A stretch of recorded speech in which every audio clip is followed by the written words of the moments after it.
My name is Aine McGlynn. And I'm Liz Bryce. For most of our careers, we've been deep in the weeds of charities and technology, but most interested in the people who use it. I'm SVP of Community and Strategic Initiatives at Canada Helps, Canada's largest online donation and fundraising platform, and a charity ourselves. And I run a small consultancy focused on the digital needs of small charities. We're your hosts of Digital Comfort Zone, a super not scary technology podcast for the people powering nonprofits in Canada.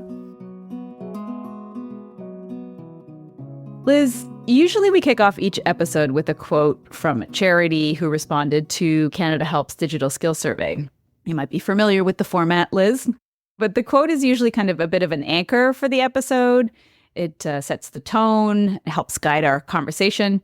So this week I was going through looking for a quote that would, guide and set our theme. And I was kind of coming up a little bit short, but instead I kind of stumbled across a statistic, and that is that the word leadership was written into the comment section of the survey 194 times. Okay, that's to say it was the most often written in response to the questions, what single intervention would make the biggest impact on digital transformation at your organization? Which of the following barriers does your organization face in leveraging tools? And what challenges have you faced in resourcing digital? So 194 times people wrote in the word leadership. I didn't even search for the word leader. So it could be even more, but leadership specifically occurred that many times. So we're not trying to throw leaders under the bus here, but instead point out the ways in which leaders have not been prepared to lead through digital transformation. So leaders of nonprofit organizations, by and large, did not come into their roles because they love technology. They did so because they want to have an impact and lasting positive change on the world. And they are often subject matter experts in the work that charity does. But it's no surprise that leading through digital transformation has been challenging. 100%. Like I've found that in my conversations with leaders, in fact, I had a conversation just today, a lot of them express a lot of fear in taking their teams down the path of digital transformation, and a sense of that they're not capable of it or haven't been prepared for it. It's really a path that they don't perceive themselves to have expertise in. And so they really struggle. Yeah, I can understand that fear. I think as a leader, you think that you need to know more than your team doing the work. And how are you supposed to take a leadership role when you feel shaky or unsure about the path you're going down? It's like if somebody said, hey, let's have this organization drive cars, but you don't know how to drive a car. Yeah, I mean, it's a totally fair question. And how are you supposed to do it if, take this leadership position if you're feeling, insecure about the subject matter is a fair question. And I think there's a couple of ways to answer it. And a few of those answers come from lessons that I've derived from a fairly unexpected place, rock climbing. So in today's episode, we're going to do things a little bit different. I'm going to interview Aine about her life as, in her words, a passionately mediocre climber, although she has not seen me rock climb, and about her more recent experiences as a climbing instructor.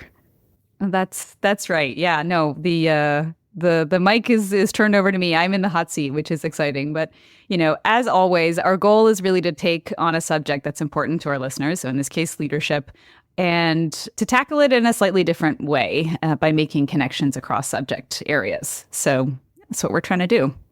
Exactly. So today we're going to make those connections between what happens when you're hanging off a rope attached to a rock and when you're faced with taking a leadership role in digital transformation. Same. So Aine, why don't we just start with how you came to be a climbing instructor and really what brought you to rock climbing when you've spent your career in academia and then nonprofit technology? Yeah, my first experience of climbing was at summer camp. It tends to be a lot of people's first experience with something new. Mine too. Yeah, right. It was the 80s, Saint-Sever in Quebec, just north of Montreal. And I was at a YMCA camp, and the rock climbing program involved us climbing up the outside of the chimney of the dining hall. So there wasn't, a fancy climbing wall. It was very ad hoc. So they did that with us a couple times, and then they took us out into the wild. And Some very brave 19-year-old took a bunch of 12-year-old girls out onto real rock and brought us up a cliff face. Like I said, it was the 80s. Risk profile was very different. Talking about moving through fear, we should have those camp counselors on here. Exactly. So, Anya, what have you learned about moving through fear from climbing? So I'm going to tell you a story that might make some people's palms sweat, and it made my palms sweat in the moment. When you're lead climbing, that simply means that every 10 feet or so, you have to clip your rope into a new point of protection. Okay, so every time you clip your rope into that point of protection, happy days, you're safe, right? But you always have to move between those points of protection. So at some point, you have to move beyond your last point of protection, which means that if you fall, you're not just going to fall away from the wall, you're going to fall down. Okay, and there's going to be a bit of an arc, right? So if I'm 10 feet above my last point of protection and I fall, I'm not just going to fall 10 feet, I'm actually going to fall 20 feet because there's all of this slack in the system, in the rope. And not only am I going to fall 20 feet, there's actually stretch built into the rope to make the fall softer. And it's by design, right? Because you don't want to be jarred when you stop falling. So the fall would then be about 25 feet. So I was climbing and I was well past my last point of protection.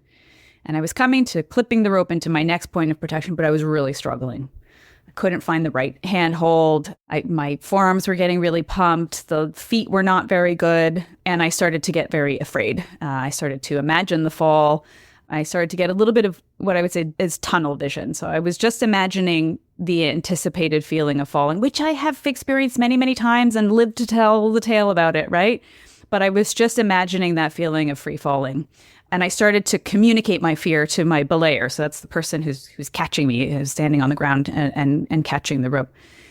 And I started to use I started to swear and I started to go, oh my God. And I was like, oh, I can't. And like huffing and puffing, right? And so now my belayer was also feeling my fear. And so eventually I called out falling, which is what you do to tell your belayer that you're about to fall and they can be prepared to absorb a little bit of that impact. And my belayer had absorbed so much of my fear that she kept me too tight. And when I fell, I kind of flipped upside down and I hit my back and I hit my head against the rock. I was wearing a helmet. This is why we wear helmets. So I was okay, but I was a little bit shocked and stunned, right? It was fine. I kind of shook it off and then I continued and I finished the climb. And on the drive on the way home, I started to think about how I had let my fear overwhelm my decision making. If I hadn't become so tunnel vision focused on the fear, I probably would have been able to just scan the wall a little bit more, reached perhaps up into a place where I hadn't looked, extend a foot, like move my hips differently. And I also probably wouldn't have started, cursing and yelling and grunting and groaning and communicated all of that fear to my belayer, who then in turn had their own fear response, right? So in the aftermath of being in that extreme moment of fear, I could see, oh, actually, there was a whole bunch of other options available to me that I could have taken to avoid that scenario. So what it really taught me about fear in that moment is that fear can be focusing. There's a sort of sliding scale of helpful fear that can help you focus. But once you sort of become overly focused on the fear and not the solution, then every other solution becomes impossible. And so it was after the fact that I was able to say, okay, if I could have just breathed a little bit more, if I could have just taken a second and shaken out my hands and looked at my other options, I probably wouldn't have experienced that fall. And it was also important to know that the fear was contagious, right? Well, it's interesting when we think about that, when we spoke earlier about leaders being afraid of not knowing how to do the thing, and bringing my own rock climbing expertise in here, which are none. I'm imagining this case that your belayer is sort of actually like the leader. And, many leaders think of it as their job to support their teams and to give them what they need for success. And in that moment, the leader couldn't do their own job because they didn't feel confident in it. And then they couldn't do what was needed to help you be successful. And when you have two people who are maybe not feeling confident in the moment, you run into a problem. Absolutely, because the fear just multiplies between the two people, right? If my belayer had been able to say to me, just take a breath or just relax and take the fall, right? As opposed to trying to avoid it and, like contort myself in ways to try and just avoid taking a fall, I knew I would be safe. So instead of us kind of leaning into the consequences of the fear, which were going to be okay, the consequences of the failure, rather, we both became obsessed with the fear of what could happen, as opposed to just knowing that it would be fine if I failed. It would be fine. We would actually both survive. Well, and if we're thinking about this in the context of a digital transformation, and even if you have, the plan, if your hooks on the rock are a bit like the plan, you've got some milestones to work through, there still is a huge fear of failure because it's unknown, or because we have a bit of a mindset within this sector about taking risks and failure being a terrible thing and not a learning opportunity. So I'm wondering now, like you still go out and rock climb, but you've also made this transition to being a climbing instructor and sort of taking this coaching mindset that you use working with charities to now out in this other situation. So how can leaders in organizations maybe behave more like climbing guides so that they can get their teams to the top and play that leadership role in supporting them to get there? Yeah, that's a great question. I think there was an old school way of guiding that was really dominant in Europe, really before the sort of 80s. And that was you would take a client out on a climb and you would tie them to the end of the rope and you would basically just haul them up, right? You were the experienced climber, you were the guide, and your job was to get them to the top, like by hook or by crook. And then this kind of new method developed in the United States, which was more about leading from behind, which was to say, okay, actually, you as the client want to experience the whole gamut of what this rock climbing day could provide you, which means putting you out in front and letting you do some of the exploration yourself. And it's not my job to haul you to the top. It's in fact my job to point out to you how you can be successful, to make sure that you've got the right equipment, to make sure that I've chosen a route for you that is within your abilities, to make sure that you feel safe and supported, to let you fail within reason, right? To watch you perhaps do the wrong thing and not say anything, because it's in that experience of trying something yourself and perhaps doing it wrong that you learn something, right? There's no learning in being hauled up to the top. And I think leaders sometimes think that that's their job. My job is to put everybody on my back and off we go. But in fact, your job is to set the conditions for your team to be successful. And again, that doesn't mean that you need to know everything you don't need to be the subject matter expert. Like you don't need to have pioneered that route. You can follow routes that are well established, right? But it's your job to point out the hazards and to be supportive, right? Not to be doing the work for them. And that's my biggest thing in instructing is I can tell the person what route they can go on, but I cannot do the climb themselves.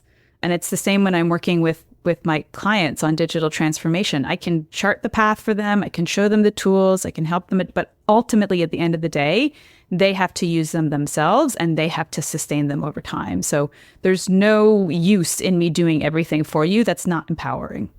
What's your approach then in helping clients get through that fear? Like you were reflecting on what you could have done differently before a fall, but you're a pretty experienced climber. So for those who are newer or more nervous and they're just starting out, what would be your approach as their guide to help somebody up on that rock face choose the right next thing to do when they're paralyzed? Yeah, I mean, that happens. Some people get stuck in a spot when they're climbing. And to be clear, when I'm taking clients out climbing, they're not lead climbing, right? They're on what we call top rope, which means if they fall, they don't fall anywhere. They just simply, they're not holding onto the wall anymore. They're just kind of sitting in their harness, right? It's a lot more chill. Glad you're not actually putting anybody in harm's way, but they still have the same level of fear, I'm guessing. 100% they do. They don't know the difference between, the fact that when they let go of the wall, they're not going to go anywhere and, taking what we call a whipper, like a bigger fall. So what happens often is that a beginner will find a position on the wall where they like where their feet are, and they like where their hands are, and they're holding on for dear life, like gripping with with every bit of strength that they can muster. And it doesn't matter how much you tell them, just reach up. There's a really good hold just on your right. If you just reach up, or there's a really, really great hold for your left foot, just stand on it and stand on your foot. Just transfer your weight. It doesn't matter how much you tell them. They feel comfortable on the hold that they know, and they refuse to move. But what happens is, in that holding on tight, they actually burn out their strength much quicker, right? A relaxed grip will allow you to hold on much longer, right? But a tense grip just means that you're going to fall, right? So the effort is just keep making decisions that are moving you upward, because that is the least tiring way to get to the top. The most tiring way is to be terrified and overthink every single step and refuse to trust the fact that if you take one step upwards, you've opened up a whole other possibility of handholds, for example, right? Like, people forget about their feet climbing all the time. They think it's just a series of pull-ups, but it's really not. It's about, distributing your weight on your feet really well. But people forget that because they just think that their hands are their lifeline, right? So once I can encourage them, okay, use your feet, step up, now you have these new possibilities. And I can think of no better metaphor for taking on, a challenge with digital transformation as well, whether you're a leader or a staff member, which is to say, yeah, you can say exactly where you are, holding on for dear life, but you're going to get really tired really quickly. And the safer thing to do is actually to keep making decisions that open up different possibilities to you. When we were doing the pilot, I remember having that conversation, and we would talk with the nonprofits in the pilot, and so often people would get these plans and be really overwhelmed. And that's fair enough. They're saying, here's all these things that you should be doing. And the instinct is to go, I don't know how to do any of those things. There's no way I could do those things. There's no time, there's no money, and all those things. And it was so important to us. And hopefully what people experience when they go through Charity Growth Academy is to just take a step and to make, a little bit of change. And this is a bit of a theme so far in our conversations. We talked about this with Molly in episode 1, and how you've described it with the rock climbing is so perfect. This idea of opening up new opportunities from just a little bit of movement. But you also talked about trust, right? And people need to have some trust in that they'll be okay and they'll be safe. So can you speak about trust in climbing? Yeah, it's everything. Right? Gravity never takes a day off. It is always doing its job. And it is our responsibility as even just recreational climbers climbing with our friends to make sure that we're keeping each other safe. And the way that we create safe as possible conditions, there's no such thing as 100% safe in anything, but the way that we keep those conditions as safe as possible is by rehearsing routines. So we have a very specific way of communicating to each other between a climber and a belayer that we're ready to climb, right? So the climber says, or the belayer says, on belay, which means I'm ready to catch you. The climber says, belay on. The climber says, climbing. And the belayer says, climb on. And that little exchange of words means that both people are ready and prepared for what's about to happen. And before that even happens, we check each other's equipment. So the belayer looks at the climber, makes sure their knot is tied correctly. The climber looks at the belayer, makes sure that their belay device is properly affixed. We do a little tug, a little backup check. And that's how we know that we're safe to trust each other to go on. And then while the climber is climbing, there's another set of sort of communications that we use. So the climber, when they're tired, they say, take. And that just means take out all of the slack in the system because I'm about to just sit back, right? And so the belayer knows, okay, I'm ready. I'm ready to catch you, right? And then before the climber starts again, they have to tell the belayer, I'm climbing. Because if they just start climbing, they take their weight off the rope, then the belayer's like, they might sort of go flying a little bit, right? So it's in these like really well established and rehearsed steps that we create the conditions of safety, and that allows us to trust each other. These themes of collective responsibility, that we're one team working towards this goal because we have a shared mission, which I think is really strong within nonprofits, just not often applied to technology, and then effective communication. So much comes down to communication and people being upfront about what they're trying to do or what they're afraid of.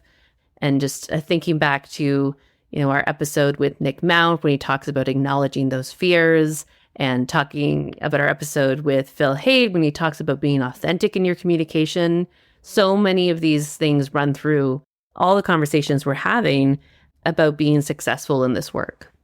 Absolutely. Like there's, don't judge me, but there's a podcast called The Sharp End, and it's a podcast where every episode they talk about a climbing accident.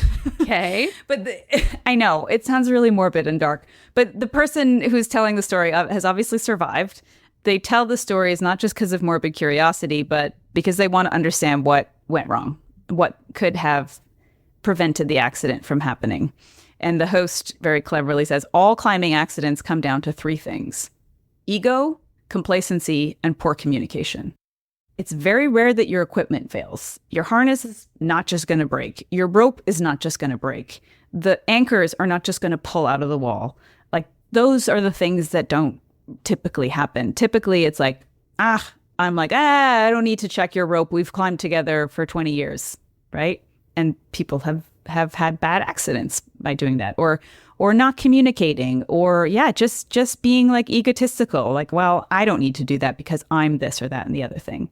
And that's so similar to technology. Like there's kind of a tongue-in-cheek phrase or expression you might have heard me use, Liz, picnic, right? Problem in chair, not in computer. Mm-hmm.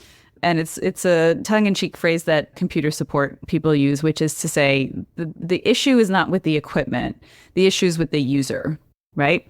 And so, when we think about some of our failures around technology, we typically, my phone doesn't work, or my computer doesn't work, or this CRM doesn't work. It's probably not that. It's probably that there's different ways you could think about using it. You need to develop your skill perhaps a little bit more. You need to think about how you want to use it properly. You need to think about configuring it. But it's really typically comes down to user decisions. Well, and so much that we talk about in interacting with charities and that we built into the platform is about technology being an enabler of what you're trying to do, but it's not the first decision point, right? There's all the work that goes into defining the problem or the outcome or the goal, and then thinking through the approach, which might be best served by technology or might not. And if you jump to technology, you get you've called, I don't know if this is officially your term, software palooza. Credit to you or somebody, because great term of just, we're going to get a tool to solve this because that seems like the right thing to do, rather than what are we trying to do?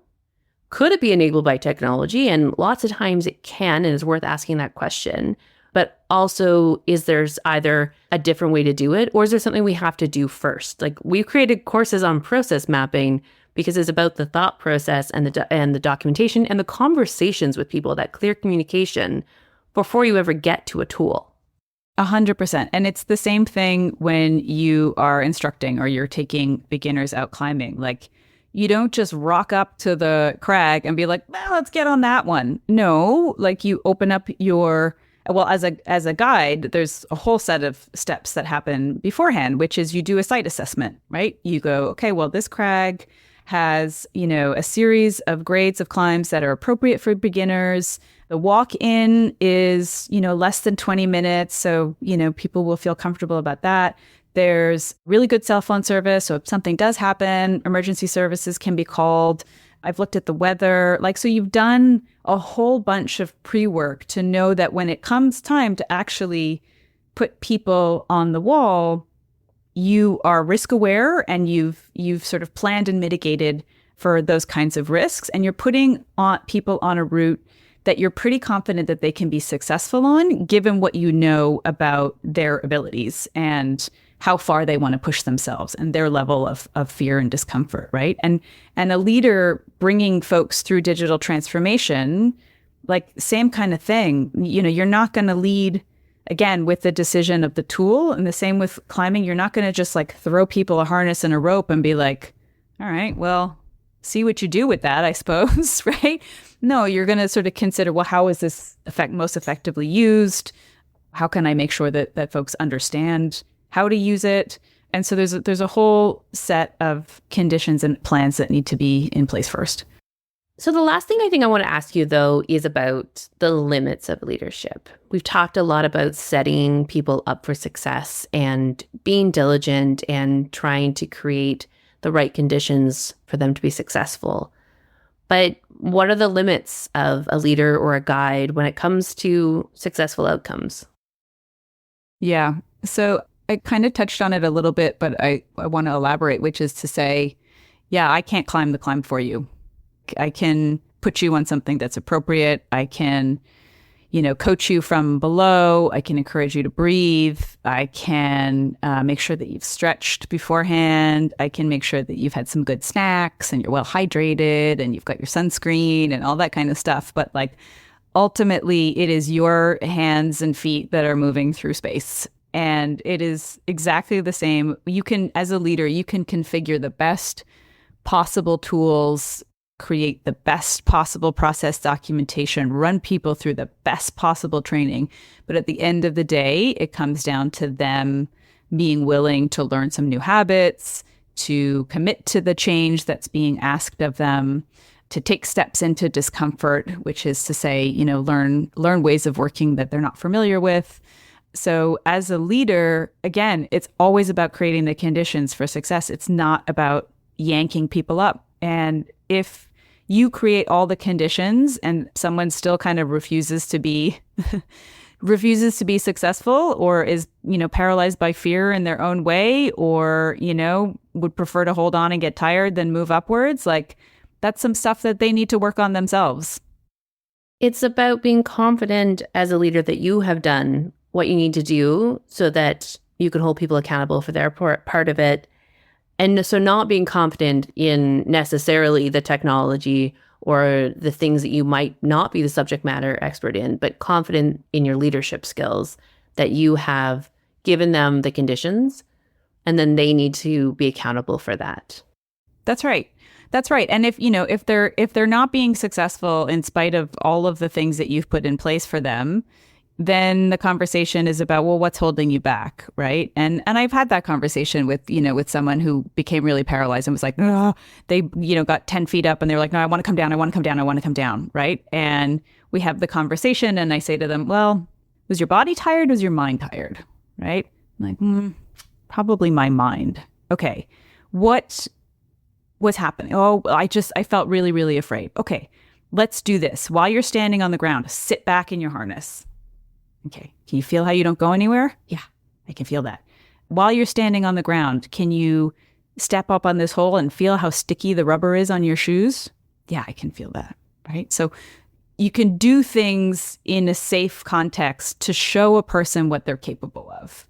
Because sometimes, that is the thing that's preventing them from taking up the challenge that you've put in front of them. Is that sense of not having the opportunity to practice through the fear in a safe environment. And that can make a really big difference. And when you see somebody push past fear and get to the top of something, and it's like they're so happy and they can't believe what they're capable of, that they were able to do it, it's pretty exciting. And I'm saying that both from the perspective of having instructed someone up a climb and also shown someone how to run a report in Salesforce. It is the same delight that you see in people's face where they go from, I didn't know I could do that, to, oh my gosh, I can do that. Yeah, definitely been in those fear spots, and they're not rational because, of course, emotions aren't rational. We don't always need to apply rationality to them, but of being able to see the possibility or think about why you're trying to do the thing. Why did you first want to get on that rock, right? And then working through those big feelings. Absolutely. Feelings. We're going to have a whole other side podcast just talking about feelings. One of my favorite topics. Amazing. I can sing badly about feelings. I'm into it. Well, Anya, thank you so much for talking to us today about rock climbing and leadership and fear. Nice for you to wear your other hat in our discussion today. Thank you, Liz.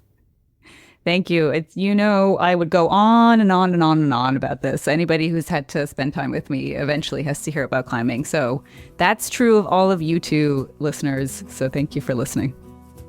Thanks for listening to Digital Comfort Zone. We hope we kept it fun and not scary, or at least giving you the techniques to move through that fear.